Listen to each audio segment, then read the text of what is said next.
your service.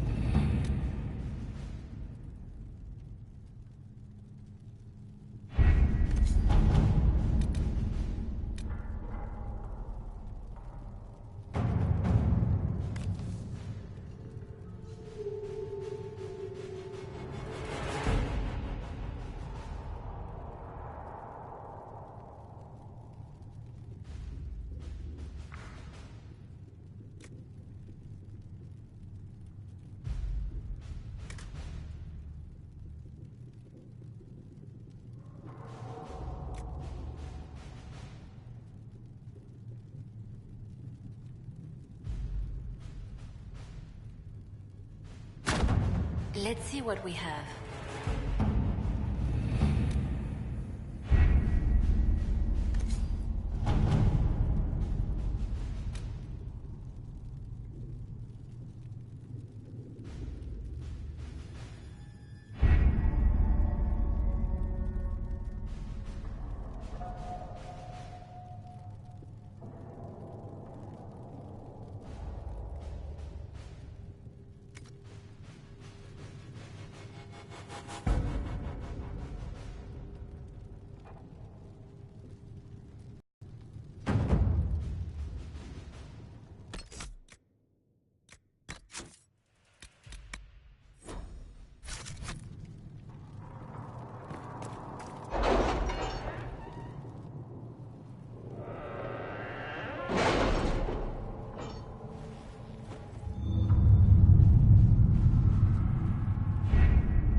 Good news.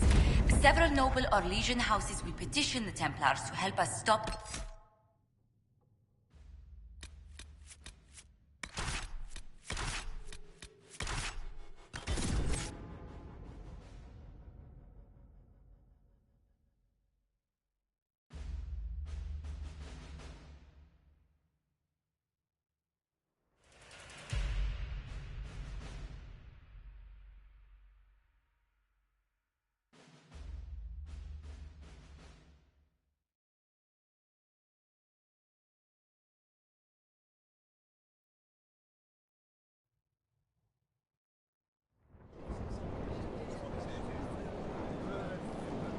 The Herald of...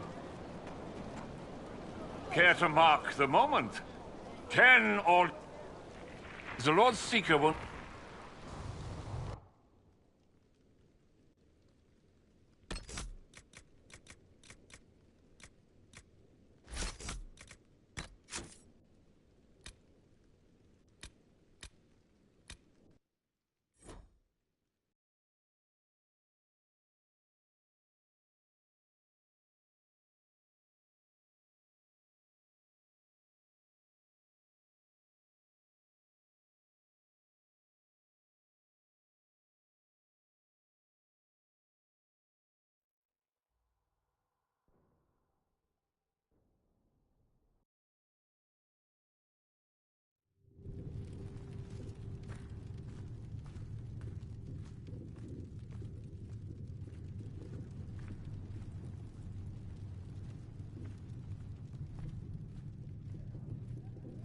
A learned child is a blessing upon his parents and onto the Maker.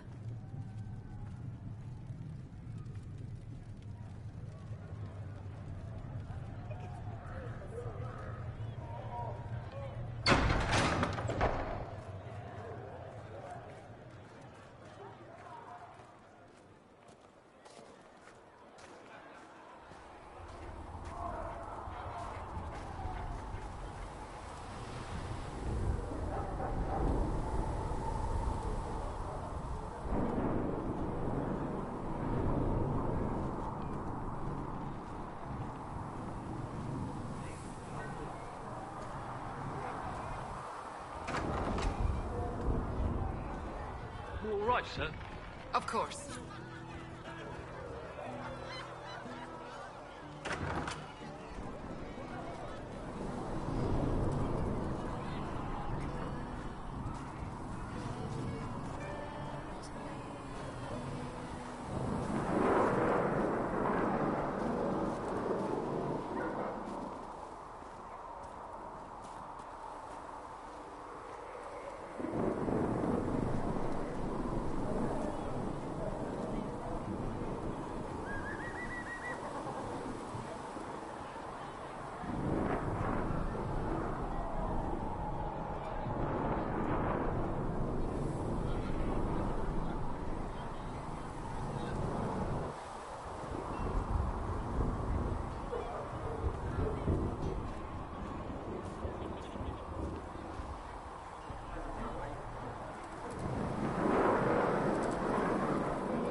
Can I help you with anything? Iron Bull said the chargers were at my disposal. Do you have any suggestions on how to use them? Nothing jumps out at me. If I come up with any ideas, I'll let you know. Can we talk about the Bull's chargers? Best company you'll find from here to the Anderfells. In my time with the Chief, we've gone up against everything from bandits to magic trees. We're expensive, but you'll never doubt we're worth it. Want to know anything in particular? Do the chargers specialize in anything from a tactical standpoint? Bull doesn't want us large enough to work as an army. We're better as shock troops, as skirmishers. We've got archers for hitting enemy infantry, Dalish with more archery, and Skinner and her people on the flanks. Rocky handles fortifications and traps, and Stitches keeps us all fighting. They mostly hold back. I'll lead the frontline fighters with Grim, and the Chief goes wherever he can hit something. Are there rules for how mercenaries operate? If you don't want some noble to treat you like bandits, yes. There's also a code of conduct most companies hold to. Keeps things civilized on the battlefield. We accept surrenders for ransom from mercenaries, nobles, and soldiers wearing a lord's colors. Our prisoners are treated well, injuries tended. We'd want the same for any of ours who got captured. You said something about everything from bandits to magic trees. I'll admit to some curiosity. Right. Sylvans. That's what Dalish called them. Apparently spirits can possess trees, too. Some noble in the Dales, and they really don't like it when you call them Dalish nobles, had a haunted forest. His family had abandoned the land, but he wanted it back. The Chief bought us all axes, and in we went. Between the axes and the torches, the Sylvans weren't too bad. Worst part was the squirrels. We'll talk later.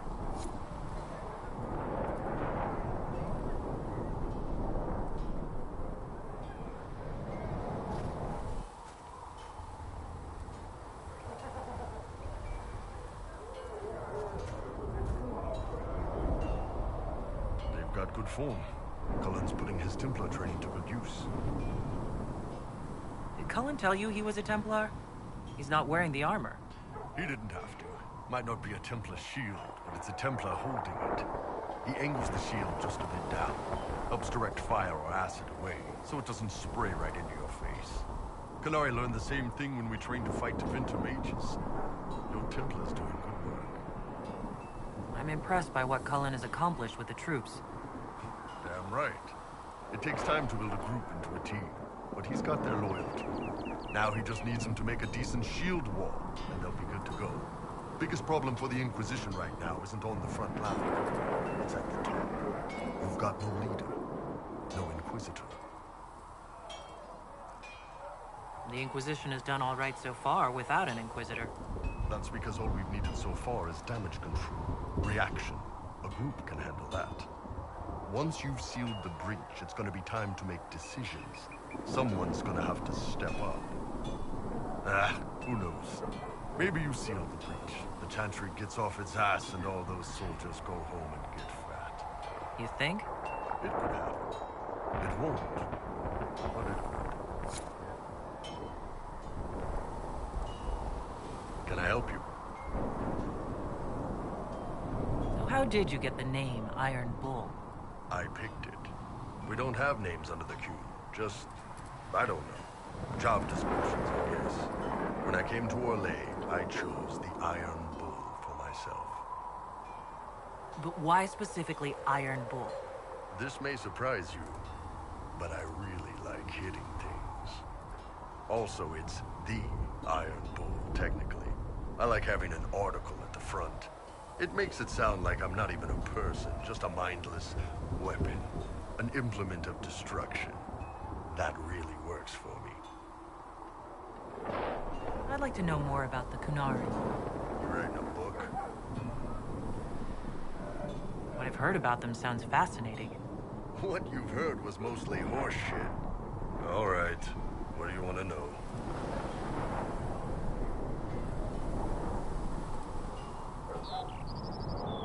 The word Kunari. Is that the race or the religion? Both. Kind of. The humans and elves who follow the Qun are the Vidathari. The Kunari who break away from the Qun are Talvasha, deserters. What about Kunari who existed before the Qun? The people we came from. They're called the Kossith, but we don't use that word for the race. We came south to Thedas because the Kossith were... I don't know. We had to leave. The stories aren't clear. But I don't expect they look much like us. Whatever they are. How is everyday life different for Kunari? Depends on your job, I guess. Some are just about the same. A baker in Val Royeaux gets up, gets dressed, and starts work. A baker in Parvolan does the same thing. They don't care about the Empire or the Q. Mostly they worry about breaking eggs and hope the dough rises right. It can't be exactly the same. The Kunari have no personal freedoms. How many personal freedoms do you figure that baker in Val Royeaux has? Life isn't about freedom. The baker in Parvolan wonders if she'll be given enough eggs to do her work. Will they come on time? Will the kitchen workers get her bread while it's fresh, or will they come late and blame her because it's stale? Same crap in Val Royeaux. People are just people. How do the Kunari rule themselves? It's pretty simple. We've got the matriarchy, the priesthood, and the military. The priesthood figures out how Kunari should live in theory. The matriarchy makes it work in practice. And the military keeps the Kunari safe from outside threats. Does it actually work like that? Is there much infighting? Not like you're thinking of. People disagree, yeah, but the priests are there to solve disagreements. Here in Olay, politicking comes from people putting their own gain ahead of the gains of society.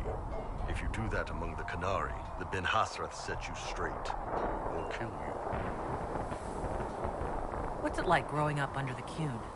The Tamasrans raise us in these units of kids all our own age. They're like teachers, or chantry sisters. They also help figure out what jobs we should do. They had me pegged for military work early on. When they learned I could hit stuff and lie, they started training me for the Ben Hasrath. So the Qun decided what work you would do. You didn't get a choice.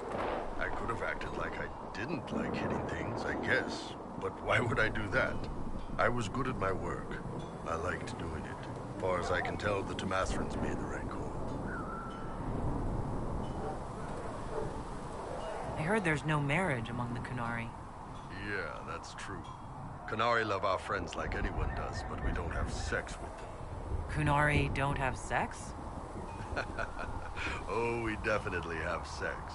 They're Tamasrans who pop your cork whenever you need it. Seriously? Yes. It's not a big deal like it is here. It's like, I don't know, going to see a healer. Sometimes it's this long, involved thing. It takes all day. Leaves you walking funny. Other times you're in and out in 5 minutes. Thank you. See you next week. That sounds... different. Yep. Still, it's more fun here. Fewer rituals, more making it up as you go along. Plus, you folk have redheads. Redheads. Do you ever think about what would happen if the Kunari conquered Orlais or Ferelden? Some folks, like Cassandra or Cullen, would do fine if they didn't die fighting. Those two love rules. But the mages... Can you imagine Solus trying his fade dreaming under the Qun? Or Vivian doing her political bullshit? Both Sarah and Varric would mouth off until they ended up re-educated, drugged until their minds broke. So, to answer your question, no, I don't think about it much at all. See you later, Bull. See you. Can I help you? I'd like to know more about your work with the Ben Hasrath. Ben Hasrath is actually a general term. You've got the secret police who investigate problems inside our territory. You've got the re-educators who take people with problems and fix their minds. Or make them disappear. And then you've got the spies. How do the re-educators work? I only know the basics. Wasn't my area. That said, keep a man awake long enough. Ask the right questions, give the right potions, and you can get him to say anything. You don't need blood magic or demons to change someone's mind. We're a lot more fragile than we'd like to believe. you can alter someone's beliefs that easily. One of my friends was a re-educator. He said that every memory is like the page of a book. When you examine a memory, you're turning to that page, and when you're there, the page is laid bare. Write a few notes in the margins of the page, erase a word here and there, and your whole outlook changes. Always felt a little weird reading after that conversation. Re-educators sound horrible. Yeah, they probably do. Here's the thing, though. What happens in Orlais when you commit a crime or betray a lord? They just lop your head off. At least the Qunari try to fix you. None of those sound exactly like you. Yeah, I was a special case. They sent me to Saharan because they needed someone who could fight and hunt down problems. That whole island was a sack of cats. Incursions from Tevinter, Tal Vashath, and native rebels fighting both sides. And in the middle, me, trying to wrangle the rebels and restore order. How'd that work out for you? About as well as you'd expect. I hunted down a lot of rebels. Lost a lot of friends to the Vince, the Fog Warriors, or the Tal Vashath. One day I woke up and couldn't think of a damned reason to keep doing my job. Turned myself into the re-educators. Not many people would have the courage to do that. I thought about letting some rebel kill me, but I couldn't give any of those bastards the satisfaction. The Ben Hasrath ordered me to go to Orlais, ostensibly as a Tal Vashath, and work undercover. That's how I ended up here. I'm glad you're here, Bull. Me too. If you ever need to talk more about all this, let me know. Nah, it was a long time ago. Thanks, though. What can I do for you? See you later, Bull. See ya.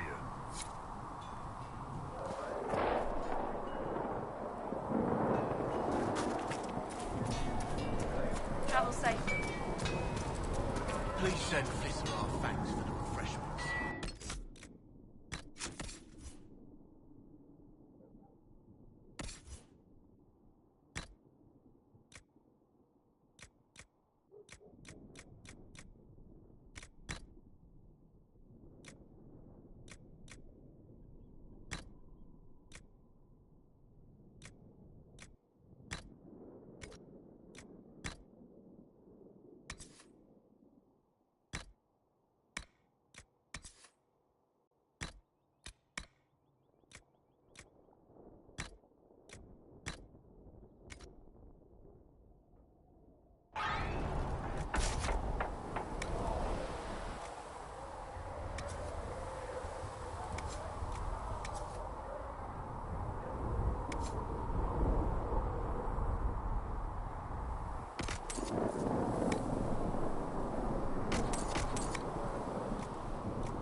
You need something?